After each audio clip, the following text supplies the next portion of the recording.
বহুত ভাল খবৰ লৈ আজি আপোনালোকৰ মাজলৈ আহিছোঁ যে CRPF প্ৰায় 1,29,000 পদৰ ভেকেঞ্চি আহিব। 1,29,000 পদৰ ভেকেঞ্চি আহিব CRPF আৰু এইখিনি ভেকেঞ্চিত আপোনালোকে এপ্লাই কৰিবৰ কাৰণে আপোনালোকৰ কোৱালিফিকেশ্যন কেনেকুৱা বা সিলেকশ্যন প্ৰচেছটো কেনেকুৱা হ'ব যিহেতু SSC GD ইতিমধ্যে যিহেতু তেওঁলোকৰ ফাইনেল সিলেকশ্যন হৈ গ'ল আৰু বৰ্তমান এটা CRPFৰ ভেকেঞ্চি আহিব 1,29,000। বৰ্তমান অফিচিয়েল নটিফিকেশ্যন প্ৰকাশ পাই গৈছে।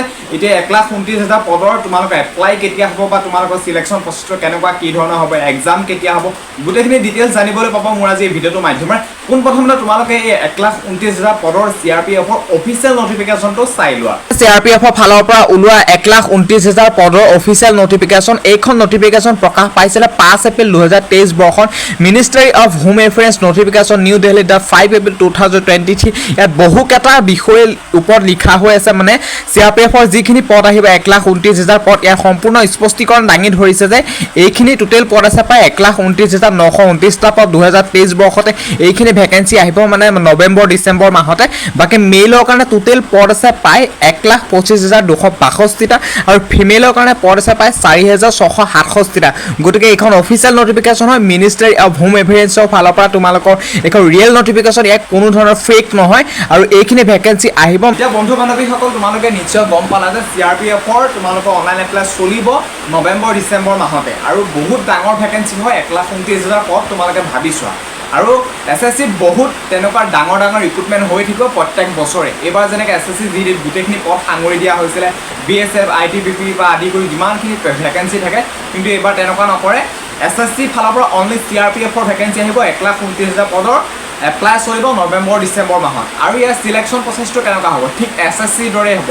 পোনপ্ৰথমতে তোমালোকৰ ৰিটেন এক্সামিনেশ্যন হ'ব আৰু ৰিটেন এক্সামিনেশ্যনৰ কথাটো মই এইটো কাৰণে কৈছোঁ আৰু এইবাৰ ৰিটেন এক্সামিনেশ্যন হওঁতে তোমালোকে হিন্দী বা ইংলিছত তোমালোকে লেংগুৱেজ চিলেক্ট কৰি এইবাৰ তোমালোকৰ খেলি মেলি হ'ব লগা নহয়। তোমালোকৰ নিজৰ মাতৃভাষাত হ'ব অসমীয়াত এইবাৰ তোমালোকৰ এক্সামটো হ'ব। গতিকে অসমীয়াতে তোমালোকে এক্সামটো দিব পাৰিবা।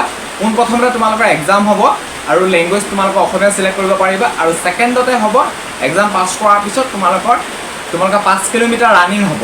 SSC নিচিনাই যিহেতু এইখিনি SSC ভেকেঞ্চি হয় 5 কিলোমিটাৰ তোমালোকৰ ৰানিং হ'ব আৰু ৰানিং পাছ কৰাৰ পিছত তোমালোকৰ বাকী হেৰি হ'ব তোমালোকৰ মেডিকেল টেষ্ট হ'ব। মেডিকেলৰ পিছত তোমালোকৰ ডকুমেণ্টছ ভেৰিফিকেশ্যন শেষত তোমালোকৰ ফাইনেল মেৰিট লিষ্ট। আৰু ছোৱালীসকলৰ জানা 1600 মিটাৰ ৰানিং হয়।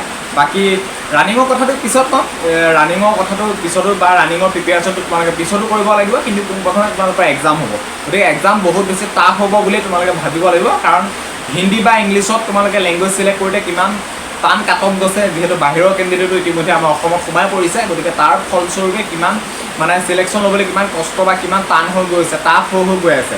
গতিকে সেইটো অনুপাতে এইবাৰ অসমীয়াত মানে লেংগুৱেজ হ'লে বুলি যে অসমীয়াত আমাৰ এক্সাম মানে গোটেই পৰীক্ষাটো হ'ব বুলি যে ইজি হ'ব তেনেকুৱা নহয়। অসমীয়া চবেই জানে অসমীয়াটো কাটঅফ বহুত বেছি হাই হ'ব।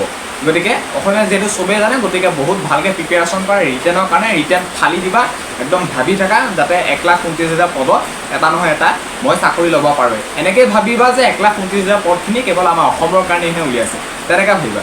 এতিয়া আহিছোঁ এই পদত আপোনালোকে এপ্লাই কৰিব আপোনালোকৰ বয়সটো কিমান দিব। 18 বছৰ পৰা 23 বছৰলৈকে জেনেৰেল, বাকী ST SC 5 বছৰ, OBC 3 বছৰ এক্সট্ৰাকৈ পাবা। ল'ৰা ছোৱালী বুলি কোনো কথা নাই চবেই এপ্লাই কৰিব পাৰিবা। 10 পাছ হ'লে এই পদত এপ্লাই কৰিব পাৰিবা।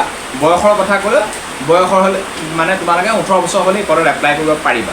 আৰু এতিয়া হৈছে এই পদৰ দৰমহা কিমান। এই পদত তোমালোকৰ দৰমহা হ'ব 21,000 টকাৰ পৰা ষ্টাৰ্ট হ'ব। 21,000 টকাৰ পৰা তোমালোকৰ ষ্টাৰ্ট হ'ব 69,000লৈকে এই পদৰ দৰমহা হ'ব CRPFৰ। আৰু বাকী তোমালোকৰ জেগা মানে তোমালোকৰ স্কেলবিলাক বাঢ়ি গৈ থাকে সেইটো পিছৰ কথা। কিন্তু বৰ্তমান তোমালোকে প্ৰিপেয়াৰেশ্যন কৰিব লাগিব এক্সামৰ কাৰণে। এক্সাম আহি আছে হয়তো নেক্সট ইয়েৰ হৈ যাব 2024 বৰ্ষৰ জানুৱাৰী বা ফেব্ৰুৱাৰী মাহত তোমালোকৰ এক্সাম হৈ যায় কাৰণ SSC প্ৰত্যেকটো এক্সামেই যিহেতু জানুৱাৰী ফেব্ৰুৱাৰী মাহত অনুষ্ঠিত হয়।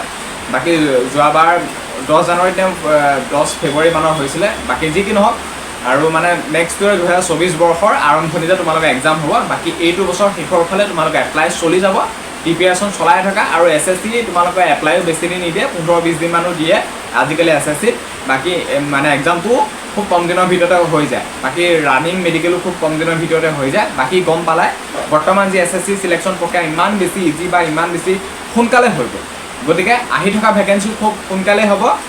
বাকী তোমালোকৰ এতিয়া এটাই কাম প্ৰিপেয়াৰেশ্যন কৰা ৰিটেন এক্সামিনেশ্যনৰ কাৰণে কাৰণ 1,29,000 পদ ভাবি চোৱা। গতিকে সেই 1,29,000 পদত আমি যিহেতু চিলেকশ্যন হ'বই লাগিব, গতিকে তাৰ কাৰণে বহুত ভালকৈ প্ৰিপেৰেশ্যন লাগিব, আমাৰ নিশ্চয় লাগিব প্ৰিপেৰেশ্যন। আৰু 10 পাছ হ'লে পদত যিহেতু এপ্লাই কৰিব পাৰিবা। কিমান ডাঙৰ ভেকেঞ্চি ভাবিছে, 1,29,000। আৰু যিখন মই নটিফিকেশ্যন দেখুৱালোঁ এইখন নটিফিকেশ্যন পাছ চিভিলত প্ৰকাশ পাইছিলে। আৰু বাকী ক'লোৱে মই কথাটো, পাছ চিভিলত এইখন নটিফিকেশ্যন প্ৰকাশ পাইছিলে। বাকী এই পদক লৈ আৰু বহুতে হয়তো ভিডিঅ' বনাইছে 50,000 আহিব 40,000 আহিব, তেনেকুৱা নহয়। কাৰণ অফিচিয়েল নটিফিকেশ্যনে ফেক কেতিয়াও নকয়। হয়তো ভেকেঞ্চি অকণমান আগ বা পিছ হ'ব পাৰে, কিন্তু 1,29,000 পদ অহাটো প্ৰায় নিশ্চিত। কাৰণ এখন মিনিষ্ট্ৰী অফ হোম এফেয়াৰ্ছৰ ফালৰ পৰা এখন ৰিয়েল নটিফিকেশ্যন হয়, 5 এপ্ৰিলত প্ৰকাশ পাইছিলে, নিউ দিল্লী 2023। বাকী এইখন নটিফিকেশ্যন চেকআপ কৰিলে তোমালোকে পাই যাবা, গুগলতো পাই যাবা। বাকী নটিফিকেশ্যনখনৰ বিষয়ে যদি ভেৰিফাই কৰিব বিচাৰিছা তাতো তোমালোকে পাই যাব, য'তেই যেনেকুৱা নহয় এখন ৰিয়েল নটিফিকেশ্যন হয়। কিন্তু এখন SSC ৱেবছাইটত অহা নাই কাৰণে হয়তো বহুতে মানে ডাউট হ'ব পাৰে। SSC ৱেবছাইটতো আহি যাব। কেতিয়া আহিব? যেতিয়া তোমালোকৰ ভেকেঞ্চি পাব্লিছ হৈ যাব, অনলাইন হ'ব, তেতিয়া আহিব। যেনেকৈ আমাৰ ষ্টেট লেভেলৰ যিকোনো ৰিক্ৰুটমেণ্ট হোৱাৰ আগতে যেনেকৈ এনাউন্সমেণ্ট কৰি থাকিব 22,000 আহিব 32,000 আহিব, ঠিক তেনেকৈ চেণ্ট্ৰেলত এইখিনি 1,29,000 পদ অহাৰ আগতে ধৰি থোৱা তোমালোকক এনাউন্সমেণ্ট কৰিছে, তেনেকুৱা নিচিনা কথা। গতিকে কথাখিনি নিশ্চয় তোমালোকে বুজি পালা। 1,29,000 পদ আহি আছে। ল'ৰা ছোৱালী সকলোৱে আমি ল'বই লাগিব চাকৰি, কাৰণ কিমান ডাঙৰ ভেকেঞ্চি ভাবিছোঁ। 1,29,000 এটা দুটা পদ নহয়, বা 1,000 2,000 নহয়, 100 200 নহয়, 1,29,000 লাখ প্লাছ ভেকেঞ্চি। আৰু অসমতো প্ৰায় হয়তো 10,000 প্লাছ ভেকেঞ্চি থাকিব, কাৰণ আমাৰ অসমত প্ৰায় প্ৰত্যেক বছৰে ভেকেঞ্চি বহুত বেছি থাকে। প্ৰত্যেকখন ষ্টেটতকৈ আমাৰ অসমত ভেকেঞ্চি বেছি থাকে। গতিকে আমাৰ এইবাৰ অসমতো প্ৰায় 10,000 মানে ভেকেঞ্চি থাকিব CRPFৰ এই নটিফিকেশ্যনখনৰ মতে। বাকী ভিডিঅ'টো যদি চাই ভাল পালা তেনেহ'লে লাইক কৰিবা, কমেণ্ট কৰিবা, শ্বেয়াৰ আৰু ছাবস্ক্ৰাইব কৰিবই লাগিব। কাৰণ ভিডিঅ'সমূহ যদি তোমালোকে পাই থাকিব বিচাৰিছা বা মোৰ জৰিয়তে তোমালোকে যদি ৰিয়েল আপডেটবোৰ পাই থাকিব বিচাৰিছা তেনেহ'লে চেনেলটো ছাবস্ক্ৰাইব কৰি ৰাখিবা আৰু মোৰ লগত সদায় কণ্টিনিউ ভিউৱাৰ্ছ হৈ থাকিবা। কাৰণ মোৰো ভাল লাগে, তোমালোকেও ভাল ভাল আপডেটসমূহ পাই থাকিবা।